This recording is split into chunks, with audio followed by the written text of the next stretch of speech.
the prayer for understanding of God's Word.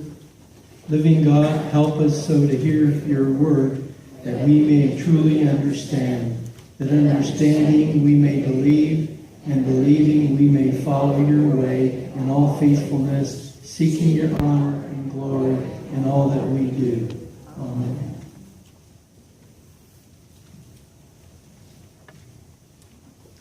Our gospel reading today comes from Matthew 5, 1 through 12. Now, when he saw the crowds, he went up on the mountainside and sat down. His disciples came to him, and he began to teach them, saying, Blessed are the poor in spirit, for theirs is the kingdom of heaven. Blessed are those who mourn, for they will be comforted. Blessed are the meek, for they will inherit the earth. Blessed are those who hunger and thirst for righteousness, for they will be filled. Blessed are the merciful, for they will be shown mercy. Blessed are the pure in heart, for they will see God. Blessed are the peacemakers, for they will be called sons of God. Blessed are those who are persecuted because of righteousness, for theirs is the kingdom of heaven. Blessed are you when people insult you, persecute you, and falsely say all kinds of evil against you because of me. Rejoice and be glad, because great is your reward in heaven. For in the same way they persecuted the prophets who were before you. The word of God for the people of God.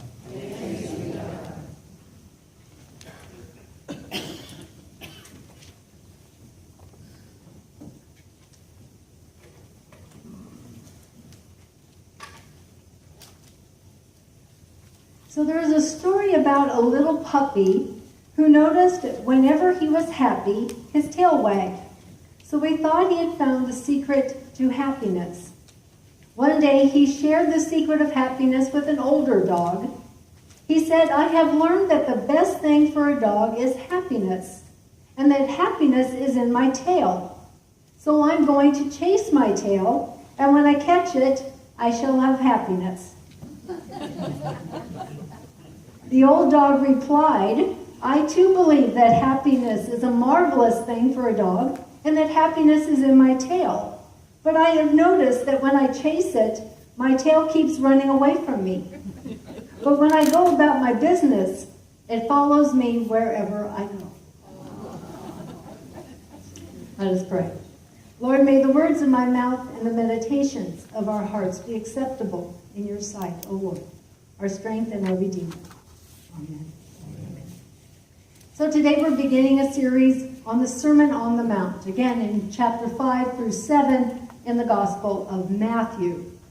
Matthew begins by telling us that a large crowd has gathered around Jesus, which is no surprise because Jesus gathered a crowd around him. But we notice too, as Matthew continues, that Jesus sits down and the disciples draw near to him, and he begins to teach them. So while the crowds are in earshot, Jesus is really speaking to his disciples, to his followers. And as he speaks, he is laying out a vision of how things are and how things will be in the kingdom of heaven. Now, when Matthew talks about the kingdom of heaven, it's synonymous with the kingdom of God. It's Matthew's terminology, which is an Old Testament terminology, a Jewish terminology. And so then Jesus begins by revealing to us the secret, the true secret of happiness. As he says, blessed are. Now I notice in this church that a very common answer to the question, how are you, is, I'm blessed. And indeed we are, as we just sang, blessed assurance. Yet, like many matters of faith, we say things and do things so by rote that we might lose sight of the deeper meaning. For instance, the Lord's Prayer or the Apostles' Creed. And so today we talk about the Beatitudes, the blessed are. Now, a lot of people think these originate with Jesus. And of course, the ones that we hear today do. But the idea of Beatitudes goes all the way back to the Old Testament, part of the Psalms and the Proverbs, wisdom literature. Proverbs 3:13 tells us that blessed are those who find wisdom and those who get understanding. Proverbs 27 says to us, the righteous walk in integrity, and blessed are the children who follow them. The book of Psalms opens with a beatitude. It says, blessed are those who do not follow the advice of the wicked, or take the path that sinners tread, or sit in the seat of scoffers, but they delight in the law of the Lord, and on his law they meditate day and night. So Beatitudes offer us insight into what constitutes happiness, not good fortune or prosperity or personal achievement, but that blessed assurance, that assurance of being surrounded by a sphere of spiritual joy and well-being that belongs to those who share in God's salvation. I love this ad from BMW. It appeared a while back in USA Today. It goes like this. Needless to say, you can't buy happiness, but for a mere $299 a month, you can lease exhilaration. Simply visit your authorized BMW dealer before September 30th and lease a new BMW 325. And then it goes on and on and on about the virtues of the BMW, and then it concludes with this. For a program of spiritual uplift on easy monthly terms, we recommend you visit a participating BMW dealer. Really. A program of spiritual uplift on easy monthly terms. Though I suppose we find this spiritual uplift easier to attain than the spiritual uplift that Jesus presents to us this morning. So let's take a closer look at Jesus' secret to happiness and our true spiritual uplift. Now, I could do a series on the Beatitudes. I could take each one and do a sermon. So today I'm just going to kind of touch the surface and give you a little food for thought. Now, if you're interested in more in depth, you can join us on Thursday for the Bible study because we are studying the Gospel of Matthew. Now, the first one is, blessed are the poor in spirit, for theirs is the kingdom of heaven. You know, on occasion I've heard the statement, Christianity is a crutch for people who can't make it on their own. Have you ever heard that or something similar to that? Now, when I first heard that, I thought, that's really offensive, and I take issue with that. But when you really think about it, that's exactly what Christianity is. Mark 2:17, we're told that Jesus is eating in the home of Levi, a.k.a. Matthew, who is a tax collector. And there are other tax collectors and sinners present. And the religious leaders say to Jesus' disciples, why does he eat with tax collectors and sinners? And this is what Jesus says. It is not the healthy who need a doctor, but the sick. I have come not to call the righteous, but sinners. So the poor in spirit are those who recognize their need for Jesus. The spiritually sick, the spiritually crippled. Martin Luther said, God created out of nothing. Therefore, until man is nothing, God can't make anything out of him. Interesting. So I'm not terribly offended by those who think Christianity is a crutch. I'm not ashamed of the gospel. I need Jesus, because apart from him and his teachings, I cannot live my life in the way that gives me true life and that pleases God. So blessed are the poor in spirit, for theirs indeed is the kingdom of heaven. What a wonderful assurance. The second one is, blessed are those who mourn, for they will be comforted. Now I want to note here the context. Jesus is not speaking here of the mourning that we think about when we lose a loved one. And yes, God comforts us in our grief over the death of people we love, and we are called to comfort each other in those times. But Jesus here is speaking in the spiritual context, and so he's talking here about the grief that comes from recognizing our sinful condition and our grief over the condition of the world in which we live.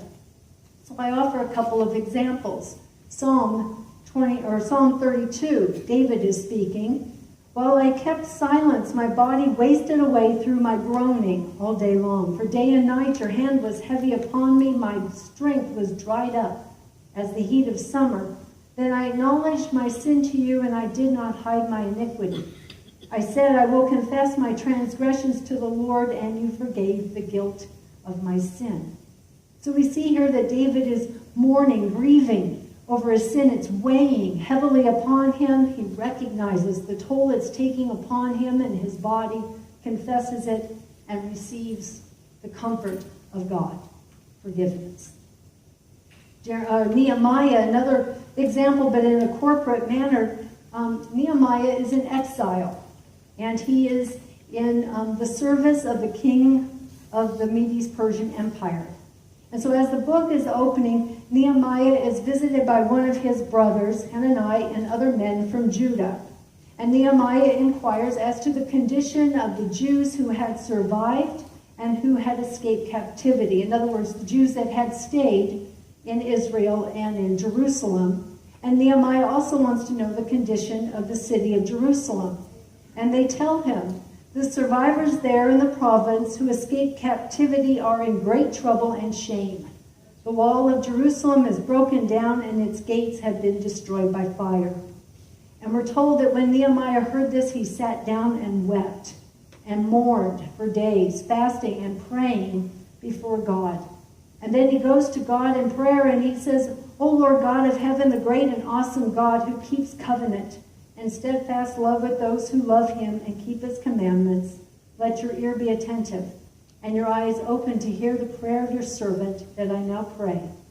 The people of Israel, confessing sins of the people which we have sinned against you.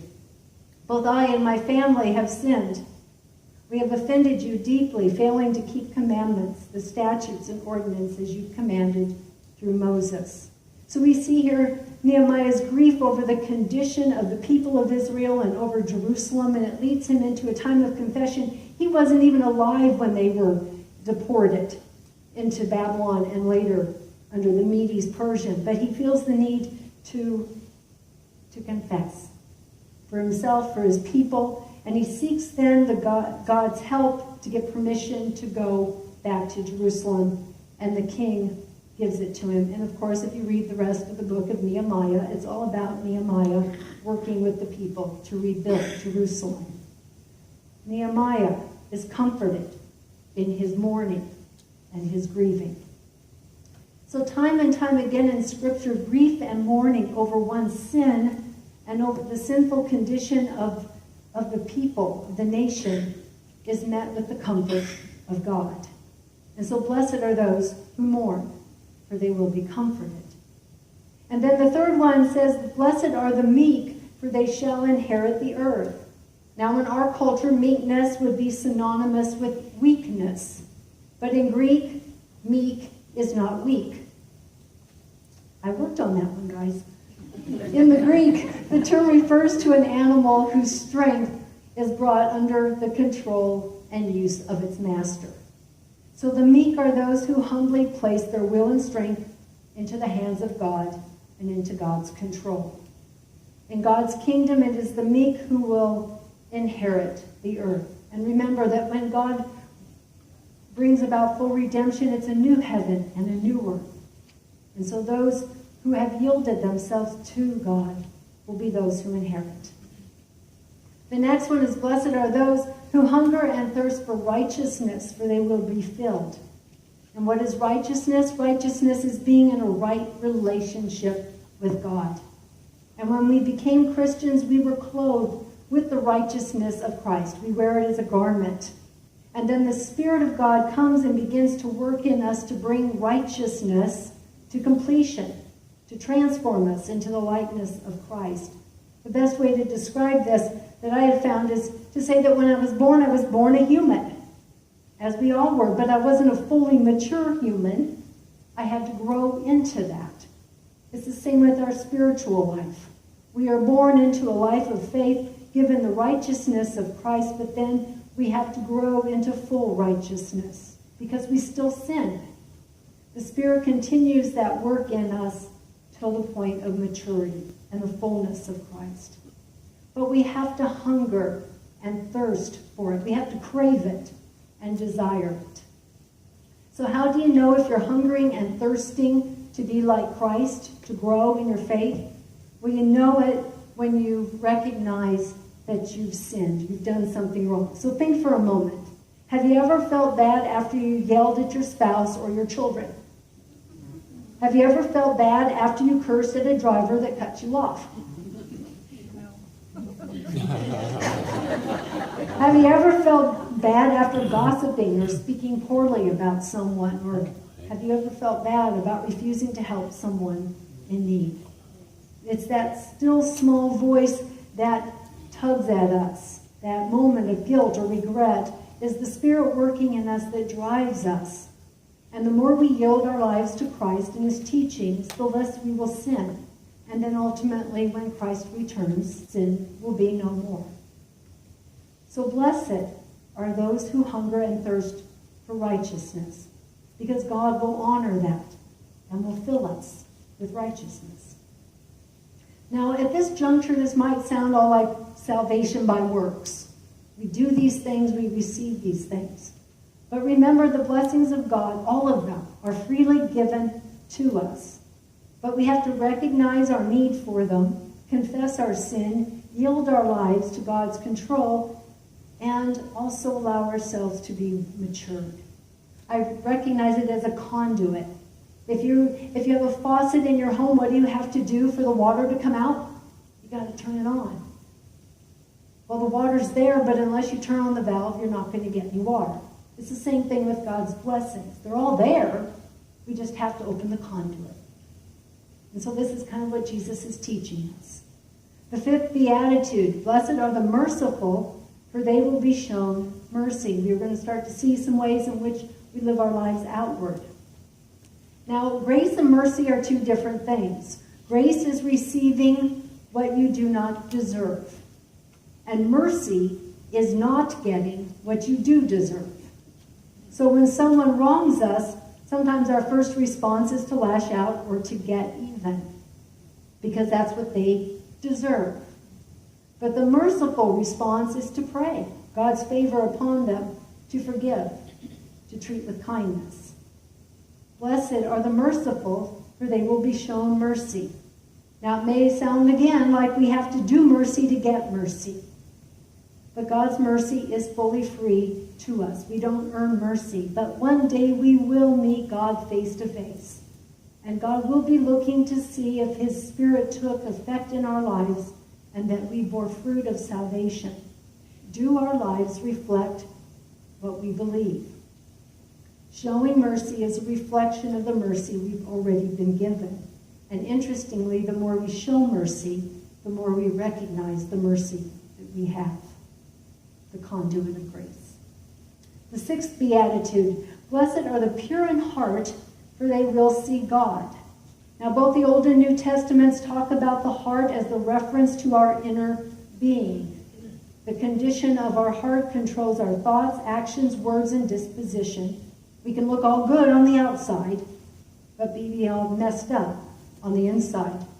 One of my favorite chapters in Matthew 23, and I have to watch out because you know that whole thing when you point your finger, three more coming back at you?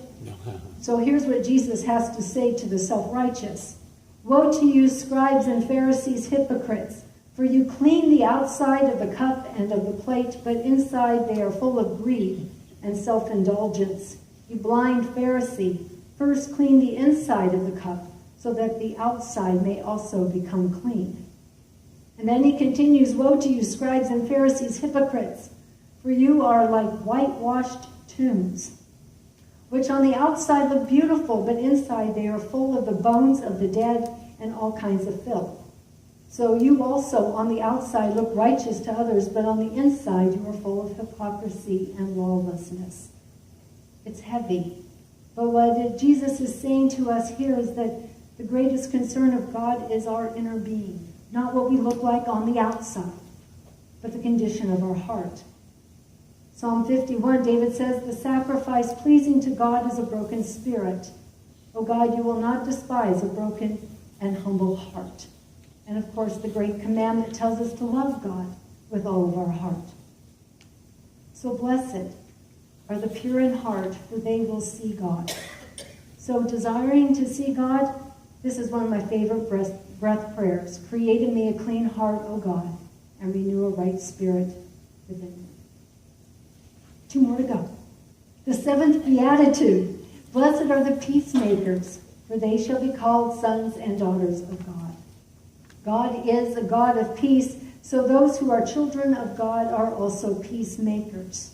And what is a peacemaker? But it is one who yearns for peace and works for peace. We sing the song as, let there be peace on earth, and let it begin with me. Now, peacemaking is not the same as peace achieving, because peace achieving may not come. Paul wrote in Romans, if possible, so far as it depends on you, live peaceably with all.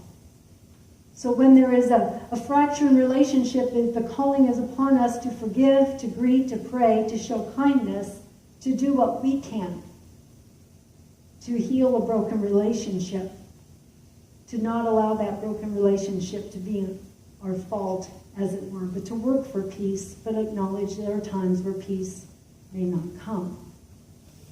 The last 2 are, blessed are those who are persecuted for righteousness' sake, for theirs is the kingdom of heaven.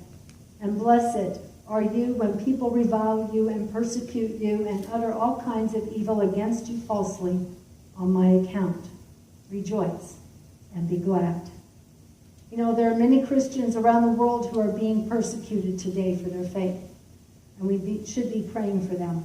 But here in America, we find a hard time identifying with that. But there is another word for persecuted that maybe works better for us. It goes like this. Blessed are the harassed. Because I think we can see that Christians are harassed in our country and in our culture. Our values are under attack. You know, try walking away from your friends when they're engaged in gossip. You might become the topic. Or how many of you have been in a setting that you don't talk about your faith because either you're not allowed to or you don't want to be ridiculed? Jesus tells us, folks, go for it. Don't be shy about your faith. You're blessed if you're harassed on account of it. And then he goes on to tell us that we should be rejoicing and glad because our reward will be great in heaven. That's not normally our first response when we're being harassed and ridiculed for our faith. But Jesus promises and Paul affirms that whatever we experience on earth is nothing compared to the riches we will receive in heaven. So in summary, the Beatitudes offer both assurance and challenge. Jesus desires for us to seek God's kingdom first, above all else, to store up our treasures in heaven and to bend our heart and will toward him. The Beatitudes are not about making a better world. The Beatitudes describe a pathway toward heaven and the abundant riches stored for us there. So how blessed are you feeling right now? If I asked you, how are you today, and you responded, I'm blessed, do you realize what you're saying? Yes, you are blessed because you will receive God's kingdom and God's comfort and inherit the earth and be filled with his riches and righteousness, and you will receive mercy and see God and enjoy God's presence, and you are a child of God. But those are the parts we like. That's the other half of the equation. But we have to remember that when we claim to be blessed, we have to keep in mind that we're also poor in spirit, that we need Jesus, that we are grieving over our sin and the condition of our world, that we are yielding daily our heart and will in humble submission to God's control, that we are hungry and thirsty to be like Jesus, that we are merciful, pure in heart, peacemakers, and maybe experiencing some harassment over our faith. Being blessed is a lot more than we think it is. The blessings and the grace of God are free, but they are not cheap. As I studied this week these Beatitudes, I realized I am blessed. But boy, does God have much more blessing to give. I need to open up that spigot a bit wider. You know, in our world today, we are offered many avenues to happiness. It's like that puppy. We can chase our tails hoping to catch happiness, or we could go out and buy a Beamer. But this morning, Jesus has revealed the secret of happiness. He has shown us the path to true and complete blessedness. And so as we go about living the kingdom life and doing kingdom work, happiness will follow us wherever we go. Thanks be to God. Amen. Let us now stand and join in our song, Standing on the Promises.